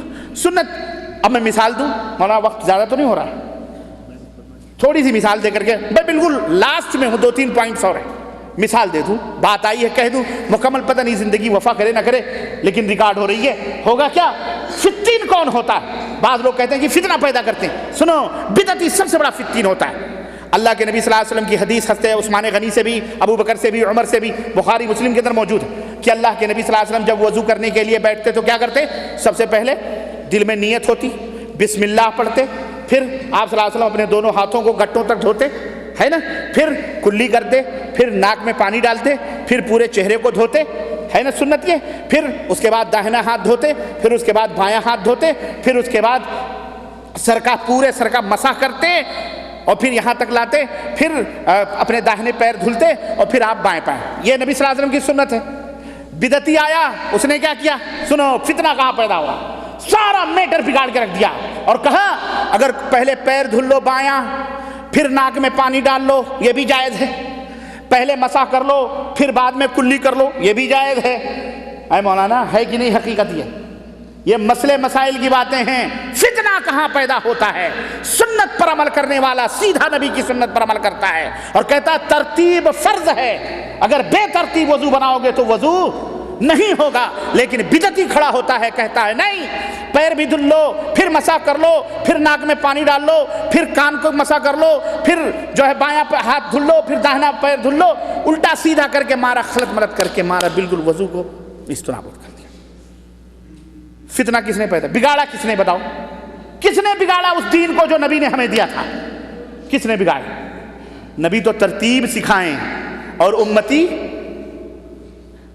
چور دروازے کھولے, ایسا بھی کر لو, یہ بھی جائز ہے, یہ بھی کر لو, یہ بھی جائز ہے, یہ بھی کر لو, یہ بھی جائز ہے, یہ بھی کر لو, ایسے بھی کر لو. کبھی کسی کو دیکھا بایاں پیر دھل کے ناک میں پانی ڈالتے ہوئے؟ دھلتے ہیں لوگ, بولو کرو ایسا, وضو جائز ہے تمہارے لیے. یہ بدعت کی نشانی ہے. یہ تو بدعتی جو ہوتا ہے وہ فتین ہوتا ہے, فتنہ پرور ہوتا ہے, سب سے بڑا فتین ہوتا ہے. اللہ تعالیٰ اس سے محفوظ رکھے امت مسلمہ کو, آمین یا رب العالمین. اسی طرح 9ویں چیز یہ ہے کہ بدعتی جو ہوتا ہے وہ شریعت کے اوپر نکتہ چینی کرنے والا ہوتا ہے. شریعت کہتی ہے یہ سنت ہے, بدعتی کہتا ہے یہ بھی سنت ہے. نعوذ باللہ. اس کے دلیل کا دلیل کچھ بھی نہیں, بزرگوں نے کیا ہے, نکتہ چینی ہوئی, شریعت کا توڑ پیدا کیا اس نے, ایک متوازی شریعت قائم کرتا ہے اور اپنے آپ کو یہ ظاہر کرتا ہے کہ میں شریعت بنانے والا ہوں. نعوذ باللہ. اتنی بڑی جرات بدعتی کرتا ہے جس کی وجہ سے, جبکہ اللہ نے فرمایا دین مکمل ہے, اب کوئی کمی بیشی نہیں کر سکتا, اس کے باوجود بھی بدعتی یہ جرات کرتا ہے. اسی طرح سے 10ویں چیز یہ ہے کہ بدعتی جو ہوتا ہے حق اور باطل اس کے اوپر گڈمڈ ہو جاتے ہیں, وہ پتہ نہیں چلتا حق کدھر ہے باطل کدھر, حق کدھر ہے, اور اس کو پتہ ہی نہیں چلتا ہے. وہ حق کو باطل سمجھ لیتا ہے اور باطل کو حق سمجھ بیٹھتا ہے. اسی طرح سے بدعتی جو ہوتا ہے اپنا اور اپنے متبعین کے گناہوں کا بوجھ قیامت کے دن اٹھائے گا انشاءاللہ تبارک تعالیٰ. اگر اس نے توبہ نہیں کیا تو بدعتی اپنا بھی بوجھ گناہوں کا اور جو اس کی باتوں پر عمل کرتے ہیں ان کا بھی بوجھ اٹھائے گا. اور یہ نہیں کہ ان کا بوجھ اٹھانے کا مطلب یہ ہے کہ یہ خالی کھلی چلے جائیں گے, یہ بھی اسی کے پیچھے پیچھے, یہ بھی اسی کے پیچھے پیچھے. بولو, وہ میڈک اور چوہے کی دوستی یاد ہے؟ نہیں بتائی تھی آپ کو میں نے, آپ لوگ نہیں سنے؟ ہاں, دوستی, یہ بیعت جو چلتے نا بدعتی, بیعت پھلانے بیعت ڈھکانے بیعت ڈھکانے بیعت, یہ جو سلسلے بابا کا دامن پکڑ لو قادری بن جاؤ نقشبندی, یہ ایک چوہا اور میڈک کی ہو گئی دوستی. تو چوہے نے کہا یار تم کہاں رہتے ہو؟ بلوں میں. میں رہتا ہوں, تم رہتے ہو پانی میں میڈک سے, میں رہتا ہوں بل میں, کبھی ملنا ہو تو کیا کریں؟ تو کہتے ہیں ایسا کرو, ایک ڈوری لاؤ, تم اپنے دم میں باندھ لو, میں اپنے پیر میں باندھ لوں, تم اپنے پیر میں باندھ لو. جب ملاقات کرنے کا ارمان ہو, جاگے, مچلے, تو ڈوری ہلا لو, ہم ادھر بل سے نکل جائیں گے, تم پانی سے نکل آؤ, ملاقات ہو جائے گی. کہنے کے بڑی اچھی بات ہے. اب دونوں نے ڈوری باندھ لی ایک دوسرے کے, بیعت کر لی, ادھر رسی بن گئی ادھر رسی بن گئی. اتفاق سے ایک دن ڈوری ہلی. اب میڈک میاں سمجھے کہ چوہا بلا رہا ہے, تو چوہا بھی نکلا بل سے, میڈک بھی نکلے. اب کوئی شکاری پرندہ باز جو ہے نا تکتکی میں لگا تھا, نیچے سے اپنا بھوکا پیاسا بیچارہ, بڑی دیر سے چوہے کے اوپر نظر پڑی, تو اس کی مرغوب غذا ہے چوہا. اس نے جو جھپٹا مارا چوہے پر تو لے کے اڑا اوپر. اب جو لے کے چوہے کو اڑا تو نیچے میڈک میاں بھی لٹکے آ رہے ہیں. تو کسی نے کہا یارو یہ تو چوہا پکڑ کے لے کے جا رہا ہے, یہ باز ہے نا, یہ چیل لے کے جا رہی ہے, یہ میڈک کہاں پیچھے پیچھے جا رہا ہے؟ تو کسی نے کہا یہ دوستی میں جا رہے ہیں, یہ دوستی میں جا رہے ہیں. ہاں, تو یہ دوستی میں جاؤ گے, یہ نہ سوچو کہ تمہارا بوجھ بدعتی اٹھا لے گا جو حکم دے رہا ہے تو تم خالی جاؤ, نہیں, ان کے ساتھ تم بھی جہنم میں جاؤ گے. اس لیے اللہ سے توبہ کرو, یہ بہت بری بلا ہے, ہنسو نہیں, واللہ یہ کھوکھلا کر دینے والی چیز, جہنم میں پہنچانے والی چیز ہے. اس لیے ہم تمہیں ڈرا رہے ہیں اس سے. تو یہ بدعتی جو ہے نا, بدعتی یوں ہوتا ہے, اور بدعت ایک ایسی گھناؤنی چیز ہے، اس کا نقصان اتنا بڑا ہے کہ اللہ کی لعنت کا مستحق بن جاتا ہے بدعتی۔ جو بدعت کرتا ہے اللہ کی لعنت اس کے اوپر نازل ہوتی ہے۔ اسی طرح سے نمبر 13، بدعتی جو ہوتا ہے قیامت کے روز اللہ کے نبی کی شفاعت سے بھی اور آب کوثر، حوض کوثر سے بھی محروم کر دیا جائے گا، جیسا کہ معروف حدیث اس سلسلے میں 1 2 3 4 5 حدیثیں اس سلسلے میں آئی ہوئی ہیں۔ اسی طرح بدعتی جو ہوتا ہے وہ ذکر الہی سے اعراض کرنے والا ہوتا ہے۔ اللہ اور اس کے رسول نے جو ذکر بتلایا ہے اتنے کے اوپر اس کا پیٹ نہیں بھرتا، تب کیا کہتا ہے وہ کل میں بتاؤں گا کہ بدعتی طریقے کیسے کیسے وظائف کے ولی بننے کا نسخہ کیا ہے، ولی بننے کا نسخہ کل مجھے یاد دلانا، اگر رہو گے رحیمہ والو تو کل مجھے یاد دلانا کہ ربانی صاحب مجھے ولی بنانے کا نسخہ بتا دو، میں بتاؤں گا ولی بنانے کا نسخہ۔ وہ بھی تیار ہے بالکل، جیسے پہلوان بناتے ہیں ایسے ولی اللہ بنانے کے لیے مکمل نسخے موجود ہیں۔ ہاں صالحین نے تیار کیے، بتاؤں گا میں انشاءاللہ۔ تو یہ جو بدعتی ہوتے ہیں یہ اللہ کے ذکر سے اعراض کرنے والے ہوتے ہیں۔ اللہ اور رسول نے جو ذکر بتلایا وہ نہیں، وہ کھٹ کھٹ والی مشین لے کر کے چلتے رہتے ہو، تسبیح، ہاں تو یہ سارے بدعتی ہیں، یہ سب بدعتیوں کی علامت ہے۔ یہ تسبیح لے کے گھومتے ہیں نا، یہ سمجھ لو آج کل تو عورتیں بھی ہمارے ملکوں میں لے کے تسبیح چلتی ہیں۔ کیوں شیخ؟ ہاں ایک محترمہ نے بدعت ایجاد کر لی، بے نظیر بھٹو آئیں، انہوں نے تسبیح پکڑی، سوری عورتیں تسبیح لے کے گھوم رہی۔ ہمارے استاد سے کہتے تھے کہ اللہ کرے کسی ہیرو کو اللہ توفیق دے داڑھی رکھ لے تو تاکہ ہمارے نوجوان داڑھی رکھ لیں۔ تو اب داڑھی کیا، اب لوگوں نے تو بہت بڑی بڑی داڑھیاں رکھ لی لیکن ہمارے لوگوں کے سروں پر جو بھی نہیں رہی تھی آج تک۔ بہرحال تو آج کا تسبیح کا بھی رواج چلنے لگا ہے جناب علی۔ تو یہ ساری کی ساری بدعتیں ہیں۔ اور اسی طرح سے نمبر 15، بدعت کا سب سے بڑا نقصان یہ ہے کہ بدعتی جو ہوتا ہے وہ حق کو چھپاتا ہے اور اپنے ماننے والوں سے حق کو پوشیدہ رکھتا ہے، انہیں حق بات ان تک پہنچنے نہیں دیتا، اسی لیے وہ منع کرتا ہے، دیکھنا ان کی مجلسوں میں نہ جانا، ان کی مسجدوں میں نہ جانا، ان سے مسافہ نہ کرنا، ان سے مسافہ حرام، شادی حرام، بیاہ حرام، لین دین حرام، سب کچھ حرام، ان کے ساتھ جاؤ گے خلاص۔ وہ کیوں؟ وہ جانتا ہے ان کی مجلسوں میں گیا، مسافہ کیا، بیٹھا، قرآن سنت کی بات سنے گا، وہ تو متوالا ہے اللہ رسول کا، انہی کا ہو جائے گا، پھر ہماری روزی روٹی کیا ہوگی، پیٹ کے اوپر زد پڑے گی، پھر 10 روپے جو سالانہ ملتے تھے وہ بھی بند ہو جائیں گے۔ اس لیے بدعتی حق بات کو چھپاتا ہے، اپنے ماننے والوں سے بھی، دنیا والوں سے بھی چھپاتا ہے، اور اس طرح وہ لعنت کا شکار ہوتا ہے۔ اسی طرح بدعتی کا عمل اسلام سے لوگوں کو نفرت دلاتا ہے۔ سب سے بڑا معاشرتی اور سماجی اور ملکی اور انٹرنیشنل پیمانے پر بدعتی کا عمل غیر مسلموں کو اسلام سے نفرت دلاتا ہے۔ کیوں؟ آپ بتاؤ، عید کے اوپر کوئی کبھی فساد ہوا؟ عید بقرعید کے اوپر نہیں فساد ہوتا، لیکن جہاں جلوس نکلتے ہیں عید میلاد النبی کے، وہاں فساد ہوتا ہے، عرسوں میں فساد ہوتا ہے، میلوں میں فساد ہوتا ہے، یہ تعزیے اور شدوں میں فساد ہوتا ہے، یہ تعزیے محرم کے نکلتے، بولو فساد ہوتا ہے کہ نہیں ہوتا ہے؟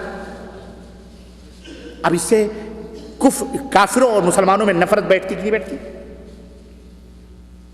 بولو پیدا ہوتی ہے نفرت کی نہیں پیدا ہوتی؟ تو بدعتی کا عمل اسلام سے لوگوں کو دور کرتا ہے، نفرت دلاتا ہے، اور وہ کافر یہ سوچتا ہے ہم مندر میں ناریل پھوڑتے ہیں، یہ مزاروں پہ ناریل پھوڑتے ہیں، ہم مندر پہ دیے اگربتیاں جلاتے ہیں، یہ بھی دیے بتیاں جلاتے ہیں، ہم بھی قوالیاں، ہم بھجن گاتے ہیں، یہ بھی قوالیاں گاتے ہیں، ہم میلے ٹھیلے کرتے ہیں، یہ بھی میلے ٹھیلے کرتے ہیں، ہم بھی نظر و نیاز چڑھاتے ہیں، یہ بھی بندیاں، جلیبیاں، مٹھائیاں چڑھاتے ہیں۔ اس طرح اسلام سے دور کرتا ہے بدعتی اپنے عمل کے ذریعے سے۔ اسی طرح نمبر 17 اور بڑی پوائنٹ کی بات ہے، جو بدعتی ہوتا ہے وہ امت میں تفرقہ پیدا کرتا ہے۔ پھوٹ ڈالو حکومت کرو، پھوٹ ڈالو حکومت کرو، متحد مت ہونے دو۔ قرآن و سنت پر متحد ہو گئے تو ہمارا یہ کاسا کون بھرے گا، ہمارا پیالہ کون بھرے گا؟ اس لیے امت کو تفرقے میں بدعتی ڈالتا ہے۔ بدعتی کی علامتوں میں سے ایک پہچان سب سے بڑی یہ ہے کہ وہ تفریق پیدا کرتے ہیں اور مسلمانوں میں ٹولیاں بنا بنا کر کے مسلمانوں کو برباد کرنے کے چکر میں لگے رہتے ہیں۔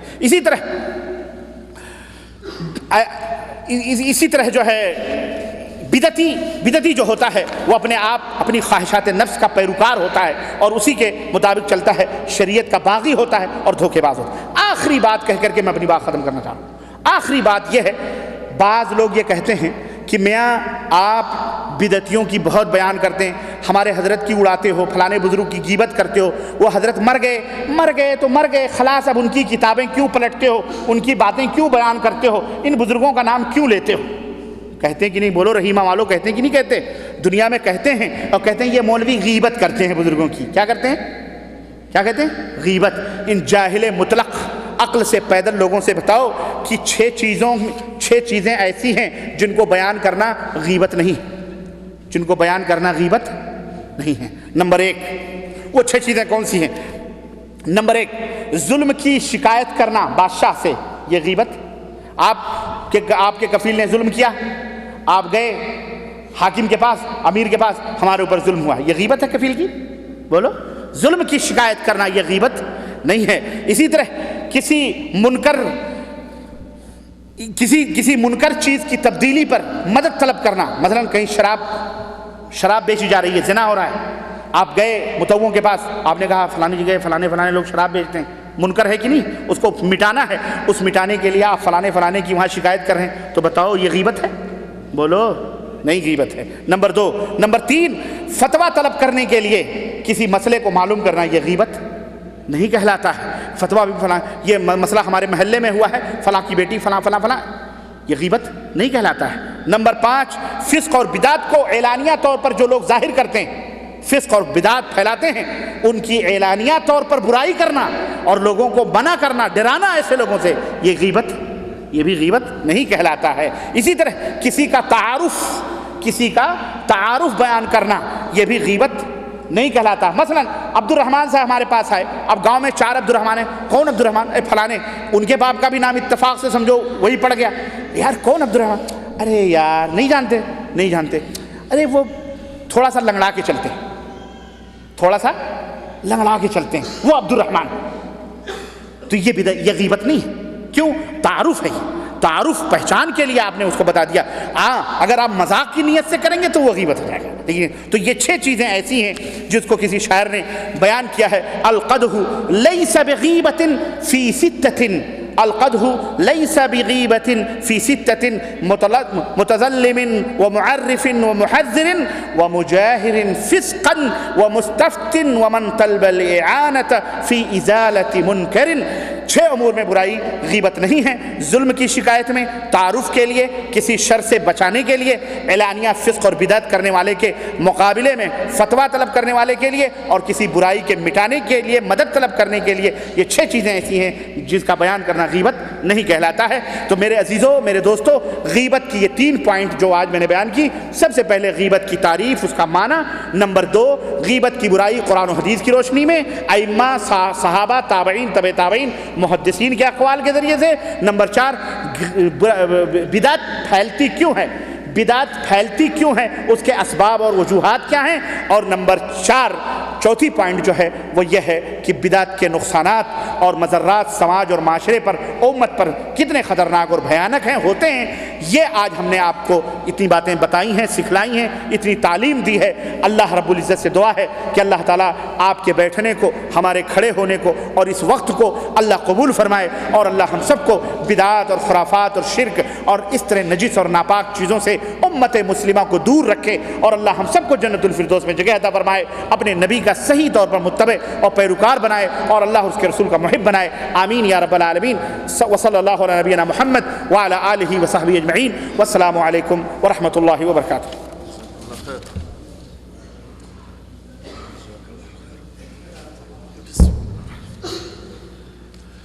جزا اللہ احسن الجزاء، اللہ کرے زور بیاں اور ہو زیادہ۔